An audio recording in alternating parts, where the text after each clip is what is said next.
स्वागत है आप सभी का आपकी अपनी क्लासेस कन्फर्म क्लासेस में। नमस्कार, मैं हूं कन्फर्म क्लासेस से प्रिंस दुबे और एक बार फिर लेके आ गया हूं आपके अपने वन रक्षक, क्षेत्र रक्षक, जेल प्रहरी और सहायक जेल अधीक्षक के लिए मैथ की शानदार सिलेक्शन सीरीज। तो अभी तक की हमने जो भी क्लास की है लगभग 12 क्लास की है। तो जो भी क्वेश्चन आप तक पहुंचाने लायक थे मैंने उन्हें पहुंचाने का प्रयास किया है, लेकिन मौसम के चलते और काफी ज्यादा गर्मी होने के कारण क्लास रेगुलर नहीं हो पा रही है। मैंने आपको पहले भी क्लासेस में बताया था, तो आज फिर से मैंने क्लास लाने का प्रयास किया है और बहुत ही जल्द हम देखने वाले हैं कि आज की सीरीज में हमने कौन कौन से क्वेश्चन को शामिल किया है। तो चलिए फिर लास्ट तक आपको क्लास को देखना है और क्लास में जो भी आपको होमवर्क मिलता है उसका जरूर आंसर किया करें कमेंट में और बताया करें कि आपको क्वेश्चन कैसे लगे और कितने अच्छे तरीके से आप चीजों को समझ पाए हैं। तो चलिए फिर देखते हैं आज का पहला क्वेश्चन। एक पाई चार्ट गांव में 4 विभिन्न फसलों की बिक्री को दर्शाता है। यदि गेहूं के लिए खंड का कोण 108 डिग्री है तो गेहूं का कुल बिक्री का कौन सा भिन्न दर्शाता है।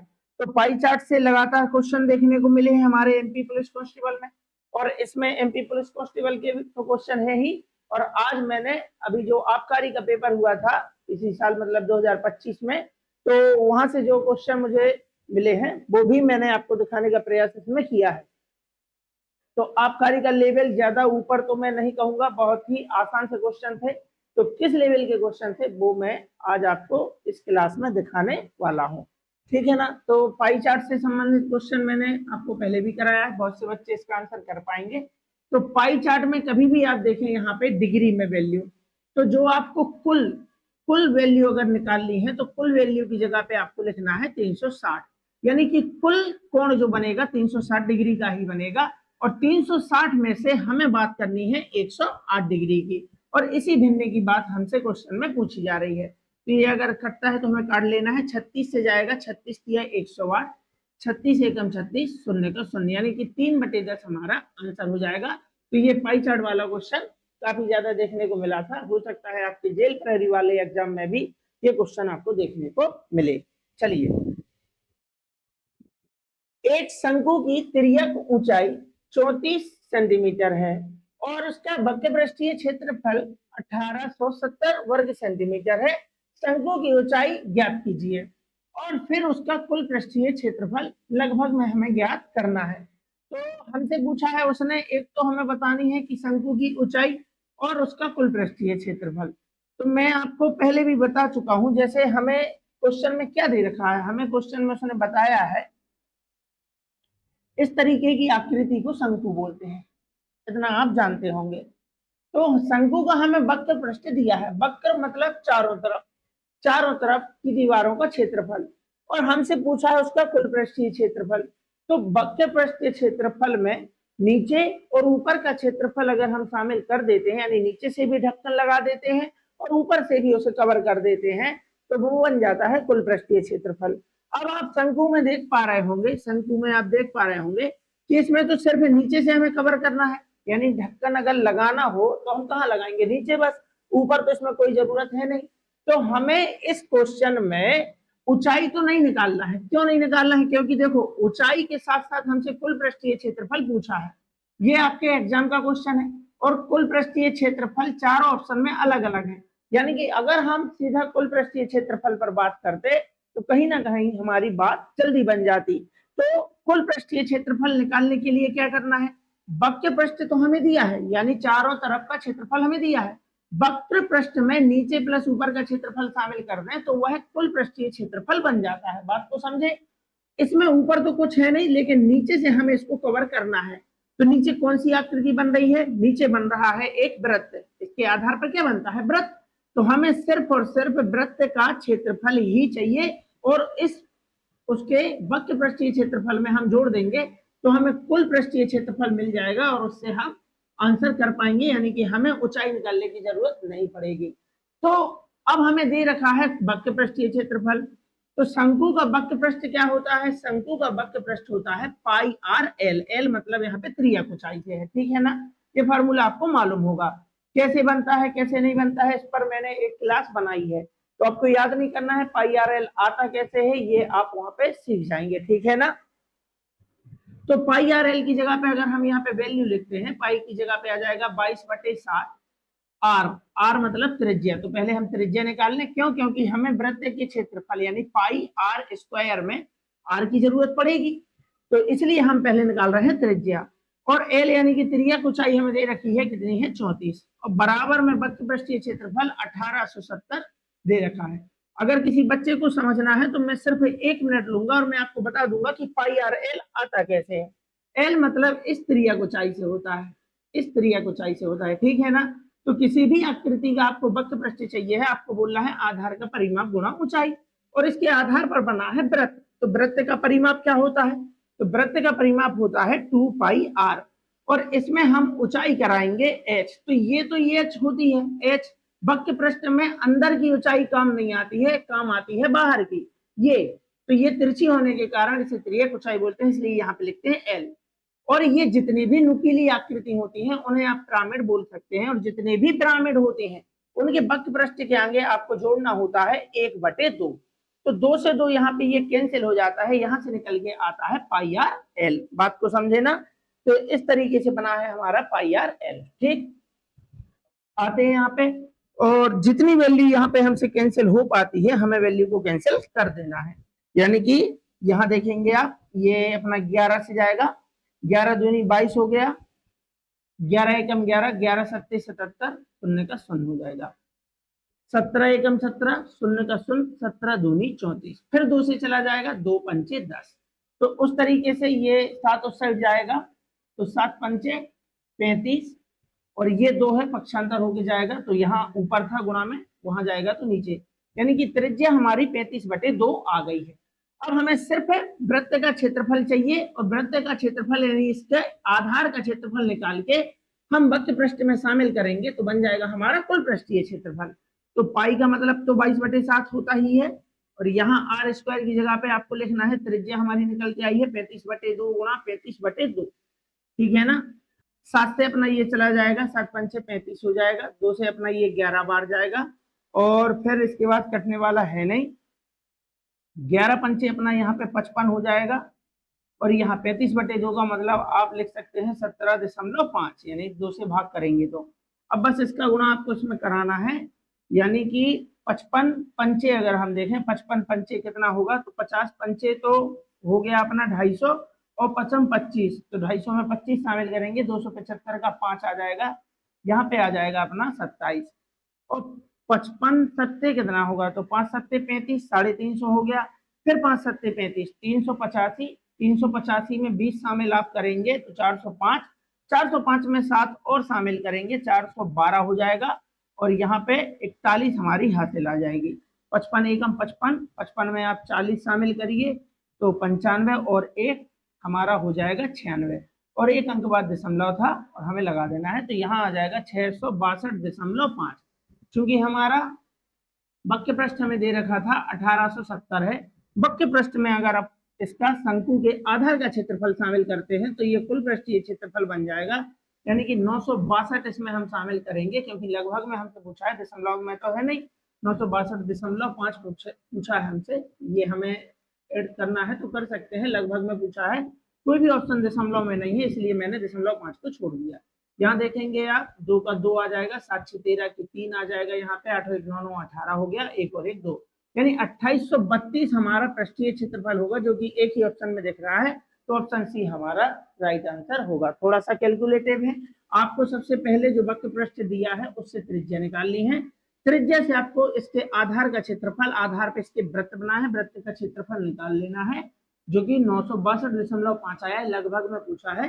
वक्र पृष्ठ में आप इसका आधार का क्षेत्रफल शामिल कर देते हैं, आधार का प्लस ऊपर का, लेकिन ऊपर कोई क्षेत्रफल है ही नहीं, तो सिर्फ नीचे का क्षेत्रफल इसका शामिल करते हैं, तो इसका कुल पृष्ठीय क्षेत्रफल बनेगा जो कि 2832 आएगा, और आप फिर ऊंचाई निकालने से बच जाएंगे, क्योंकि एक ही ऑप्शन में 2832 ऑप्शन दे रखा है, ठीक है ना। तो इस तरीके से आपको इसको सॉल्व करना है। चलिए, एक बस सुबह 6 बजे दिल्ली से 60 किलोमीटर प्रति घंटे की चाल से चलती है, दूसरी बस सुबह 8 बजे उसी मार्ग पर 90 किलोमीटर प्रति घंटे की चाल से चलती है। यानी कि एक बस है सुबह 6 बजे यहां से निकली, और 6 बजे किस चाल से निकली है? 6 बजे निकली है वो हमारी 60 किलोमीटर प्रति घंटे की चाल से। तो जब 60 किलोमीटर प्रति घंटे की चाल से ये निकली है, तो 6 से 8 बजे तक, 6 से 8 बजे तक कितने घंटे हो गए? कितने घंटे हो गए? तो आप कहेंगे सर 2 घंटे हो गए। यानी कि ट्रेन जो है वो 2 घंटे चल गई है, और 2 घंटे में ट्रेन ने कितना कवर कर लिया होगा? तो आप कहेंगे 120 किलोमीटर, और ट्रेन 120 किलोमीटर आगे पहुंच चुकी है। और ठीक 8 बजे यहाँ से 8 बजे एक दूसरी ट्रेन उसी दिशा में 90 किलोमीटर प्रति घंटे की चाल से चलती है। तो चाल का कॉन्सेप्ट आपको मालूम ही होगा कि जब दो वाहन समान दिशा में जाते हैं तो उनकी चालें आपस में घट जाती हैं। यानी 60 से तो ये भाग ही रही है, फिर 90 से एक और ट्रेन है जो उसका पीछा कर रही है, तो इनकी चाल जो बचेगी कवर करने की, वो बचेगी 30 किलोमीटर प्रति घंटे। ठीक है ना? यानी कि पहली ट्रेन 60 किलोमीटर प्रति घंटे से जा रही थी, 60 किलोमीटर वाली ट्रेन आगे है, ये है 60 किलोमीटर प्रति घंटे वाली ट्रेन। ट्रेन है, बस है, क्या है? बस है। अब इस बस को पीछा कर रही है 8 बजे के बाद दूसरी, जिसकी चाल 90 किलोमीटर प्रति घंटे क्वेश्चन में दे रखी है। तो समान दिशा में जब जाते हैं तो चालें घट जाती हैं, यानी कि 60 से ये चल रही है, ये 90 से चल रही है, तो ये इसको पीछा करेगी, लेकिन सिर्फ और सिर्फ ओवरटेक कर पाएगी 30 किलोमीटर प्रति घंटे। जितनी एक्स्ट्रा होती है उसी चाल से वह उसका पीछा कर पाएगी। तो 120 किलोमीटर जाना है, समान दिशा में जा रहे हैं, इसलिए 90 में से 60 गया, यानी कि 30 किलोमीटर प्रति घंटे की चाल से ही कवर कर पाएंगे। तो 30 के हिसाब से हमें लग जाएगा 4 घंटे, 4 घंटे कवर करने में लग जाएगा। तो 8 बजे के बाद 4 घंटे और लग गए, तो 8 4 घंटे और, तो कितने बज गए? 12। यानी कितने बजे मिल पाएंगे? 12 बजे। तो हमारा आंसर हो जाएगा ऑप्शन नंबर सी। तो बहुत आसान सा क्वेश्चन था, आप इसके पहले भी मतलब इतना नहीं लिखना है, लेकिन समझाने के पर्पज से मैंने सारा कॉन्सेप्ट आपको समझाने का प्रयास किया है। चलिए, एक समवृत्त बेलन का वक्र पृष्ठीय क्षेत्रफल 352 वर्ग सेंटीमीटर है और उसकी ऊंचाई 8 सेंटीमीटर है। तो बेलन की त्रिज्या हमसे पूछी है। तो बेलन का वक्र पृष्ठ मतलब इस बेलन की आकृति आपने देखी है, ये होता है हमारा बेलन। तो किसी भी आकृति का आपको वक्र पृष्ठ चाहिए है, बोलिए आधार का परिमाप गुणा ऊंचाई। इसके आधार पे क्या बना है? वृत्त। वृत्त का परिमाप होता है 2 पाई r, गुणा ऊंचाई कर दीजिए। जबकि शंकु अभी हमने इसके पहले देखा है, उसमें ऊंचाई नहीं, उसमें होती है तिर्यक ऊंचाई। ठीक है ना? यहाँ ऊंचाई होती है, इसलिए मैंने h लिखा। तो 2 पाई का मान हम सभी को मालूम है कि 22/7 ही लिखना है।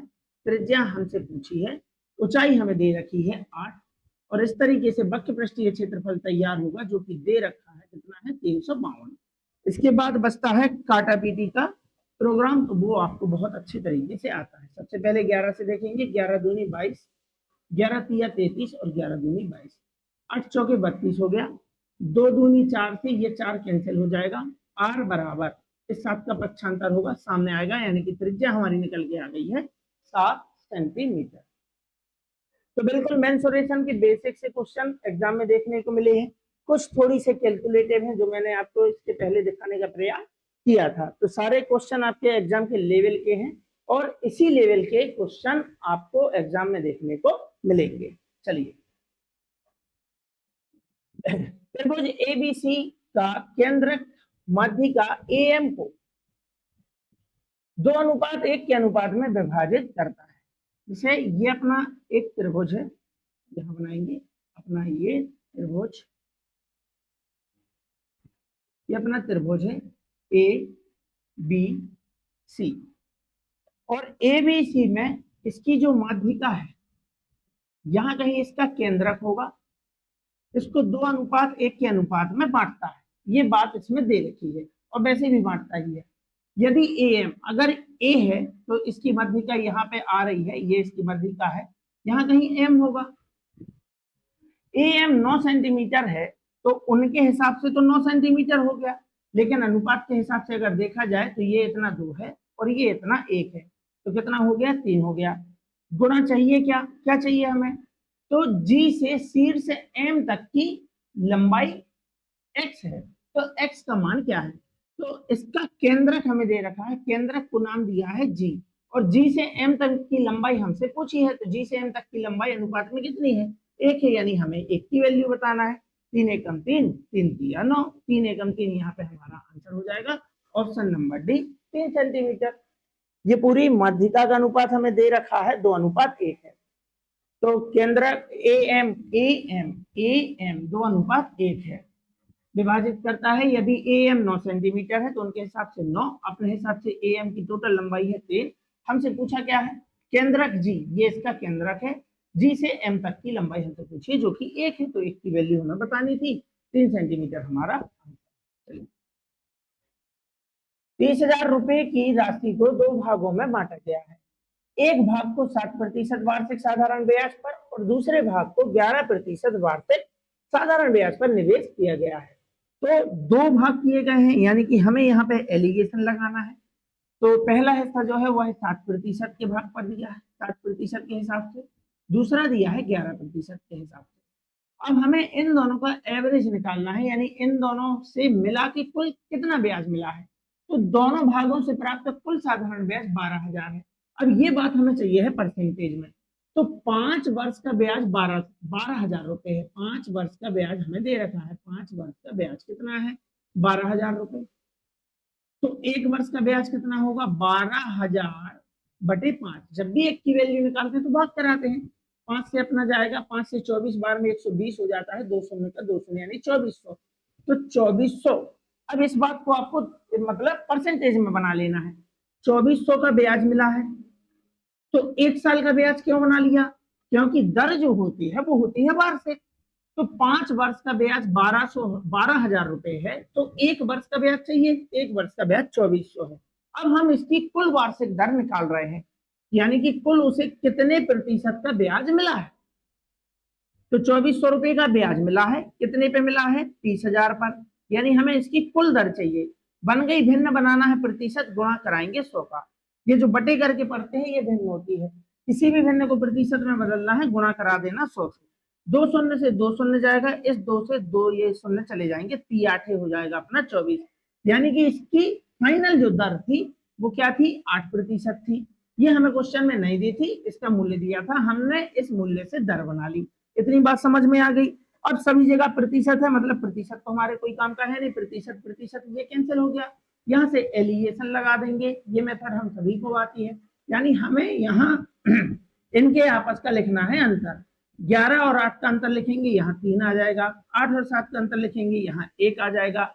तो ब्याज मिलता किस पे है, तो ब्याज मिलता है मूलधन पर। ये देखो 2400 रुपए का कुल ब्याज मिला, तो कुल ब्याज किस पर मिलेगा, कुल राशि पर मिलेगा। कुल कितनी राशि इन्वेस्ट की है, 30,000, तो 30,000 पर कुल साल भर में वर्ष का, 1 वर्ष का ब्याज 2400 है, तो ब्याज मूलधन पर मिलता है। तो ब्याज की गणना मूलधन के आधार पर होती है, इसलिए यहाँ पे जो अनुपात निकल के आएगा वो मूलधन का निकल के आएगा। तो कुल मूलधन हो गया ये 7% वाला मूलधन 3 है, 11% वाला मूलधन 1 है, तो यहाँ पे कुल मूलधन हो गया 4, जबकि उनके हिसाब से कुल मूलधन दिया है 30,000, हमारे हिसाब से कुल मूलधन दिया है 4। हमें दोनों के हिस्से करने हैं, किसी भी एक हिस्से की वैल्यू आप निकाल लें, तो यहाँ पे 3 की वैल्यू और हमें 1 की वैल्यू चाहिए है। 4 से अपना जाएगा, 4 7 28, 4 5 20, 2 शून्य का 2 शून्य, 75 तिया 7 तिया 21, 5 तिया 15, यानी कि 22,500 आएगा यहाँ पे। तो पहला हिस्सा 22,500 है, ऑप्शन डी में 22,500 आपको दिख रहा होगा। 7% पर दिया गया धन, जो कि 3 की वैल्यू हमने निकालना है, तो 7500 गुणा 3 करेंगे, 22,500 आ जाएगा। एक ही ऑप्शन में देखता है, दूसरा निकालने की आपको जरूरत नहीं पड़ेगी, लेकिन अगर चाहिए है तो 7500 गुणा 1 कराएंगे, 7500 हमारा आंसर होगा। 11% पर दिया गया धन, उनके हिसाब से अपने हिसाब से दोनों अनुपात की आप वैल्यू निकाल सकते हैं। तो एलिगेशन लगाना था, ठीक है ना। चलिए, एक आदमी 8 दिन में 600 रुपए कमाता है, उसी दर से वह 30 दिन में कितना कमाएगा। तो ये आपका आबकारी का क्वेश्चन है। आबकारी में इस लेवल के बहुत ही आसान क्वेश्चन देखने को मिले हैं। 8 दिन में 600 रुपए, तो पहले आप मालूम कर लो एक दिन में कितना कमाएगा। तो 8 दिन का मालूम है, एक दिन का निकालना है तो भाग कराते हैं, यानी कि 600/8, एक दिन की वैल्यू आ गई। एक दिन की वैल्यू मालूम है, ज्यादा की वैल्यू निकालनी है, तब कराते हैं गुणा। 8 दिन में 600 रुपए, तो एक दिन में कितना, 600/8। जब भी एक की वैल्यू निकालना है तो उससे भाग करा दो, तो 8 से भाग कराने पे 1 दिन की वैल्यू आ गई, और 1 दिन की वैल्यू मालूम है, ज्यादा दिन की निकालना है तब कराते हैं गुणा। 1 की वैल्यू मालूम है, ज्यादा की निकालनी है तब कराते हैं गुणा। एक पेन 5 रुपए का है, 3 कितने के हैं, 5 या 15। 1 की वैल्यू मालूम है, ज्यादा की वैल्यू निकालने के लिए गुणा कराते हैं। 1 दिन में इतने रुपए कमाता है तो 30 दिन में कितना कमाएगा, इस तरीके से आपको गुणा कराना है। 8 से जाएगा, 8 7 56 हो गया, 4 8 5 40, और यहाँ 75 किया यानी 7 किया 21, 5 किया 15, तो 225, 75 किया 225, शून्य का शून्य यानी 22, तो 50 रुपए हमारा आंसर होगा। तो आबकारी में, एक्साइज कांस्टेबल में इस तरीके के क्वेश्चन देखने को मिलेंगे। चलिए, 2 भिन्नों का गुणनफल 14/25 है और एक भिन्न 7/10 है। अब एक भिन्न 7/10 है, एक और भिन्न है, तो भिन्न किस फॉर्म में होती है, पी और क्यू के फॉर्म में होती है, एक्स वाई भी लिख सकते हैं। दोनों का गुणा कराने से आता है 14 और 25। अब हमें पी और क्यू का मान बताना है, तो 7 और 10 को उस साइड लेके जाओगे, इस 7 को उस साइड लेके जाओगे, लो मैं करके बताता हूँ आपको, पी और क्यू। तो यहाँ 14 और 25 है ही, ये 7 आएगा इस साइड, तो जो ऊपर था वो नीचे आ जाएगा, 7 का यहाँ गुणा हो रहा है, उस साइड जाके वो नीचे आ जाएगा। ये जो 10 है नीचे था, भाग कर रहा था, उस साइड जाके ऊपर गुणा कराएगा, बस काटा पीटी आती है कर लो। 7 दूनी 14 और 5 दूनी 10 हो जाएगा, 5 25, यानी कि 4/5। दूसरी भिन्न है, पी बटे क्यू की वैल्यू 4/5 हमारा आंसर है। तो ये आपके आबकारी के क्वेश्चन है, ठीक है ना। चलिए, एक खेत में भैंस और बतख वाला क्वेश्चन मैंने आपको पहले भी कराया है, जिन बच्चों को आता है वो वीडियो को रोक के कर सकते हैं। करिए, चलिए, तो इस तरीके का क्वेश्चन एग्जाम में बन जाता है,